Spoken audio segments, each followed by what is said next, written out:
Hey loves, welcome or welcome back to my channel. If you are new here, my name is Faith, and today guys I'll be checking out Ben Shapiro debunks white privilege and unconscious bias arguments. And you guys, I'm excited for this one. If you're yet to subscribe to this channel, please consider subscribing, give this video a massive thumbs up, comment, share, and all that good stuff. And without much ado, let's see what Ben Shapiro has for us in this video. The question was, if there is unconscious bias, just to repeat it so I'm making sure I get it right. If there is unconscious bias, how does white privilege not exist? The question is, given that there is unconscious bias, how does white privilege not exist? So number one, when I speak about white privilege, so when I speak about white privilege, I'm speaking specifically about behavior. Okay, there have been no studies, and really I've looked at these studies, the connection between what they call implicit bias, this is their favorite phrase now, implicit bias, unconscious bias, and biased behavior has yet to be proven at any level that is even remotely necessary to be used in, for example, a courtroom, which is why it's never been used in a courtroom. It is also true that there is no way, there really isn't, there's been no proven way to alleviate what they call unconscious bias, which means that we're ghost hunting. So what I would suggest is that if there is unconscious bias, and I'll acknowledge the possibility or the reality of unconscious bias, if there is, then I need you to I don't care about what's in people's heads so much as what they do. So if you point me to a racist behavior, don't worry, I'll let you respond. If you point me to a racist behavior, I'm happy to stand alongside you and protest it. What I can't do is protest about things in people's head that I don't know about because I'm not a mind reader. I like that. Okay, so that's a really interesting response. And to that, I have two questions. Firstly, what I've heard you say that this is something that, the way people think doesn't affect their behavior.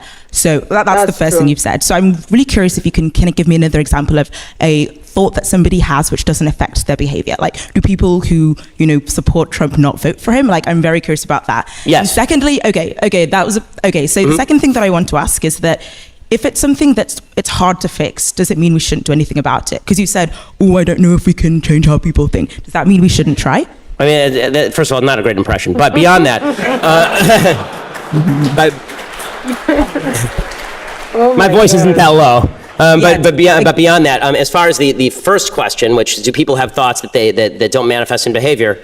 Yes, all the time. For instance, every thought that you have about walking up here and strangling me right now.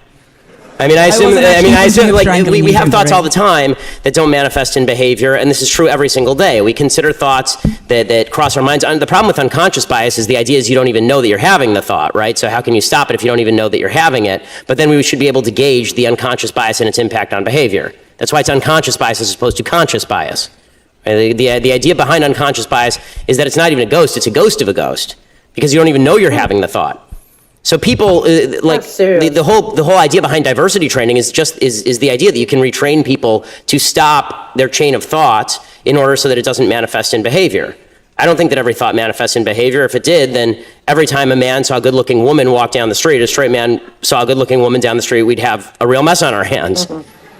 So the second question, the idea was a little too broad for me to respond to, which is, just because something is tough, don't we have to face up to it? Yes, we have to face up to tough things all the time. And one of the tough things I would suggest that we face up to is that you have a lot more control over your own behavior and the decisions you make than the supposedly widespread unconscious bias of people you've never met. I love that. Oh my gosh, you guys. Ben Shapiro really proved a point with this debate. I loved the angle he came from. You can obviously not fight for what you don't even know exists, because sometimes this unconscious bias, you don't even know that you have there, because sometimes people don't even know that they have this unconscious bias in their head. So why would you be fighting for what does not exist, what you cannot physically pinpoint and say, this is unconscious bias, this is who unconscious bias is?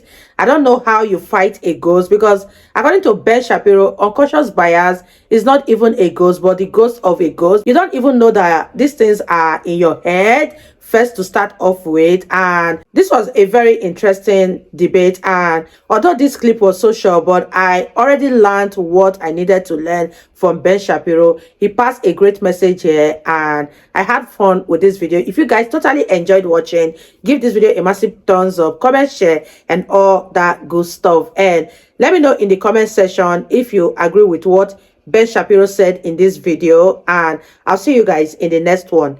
Bye guys.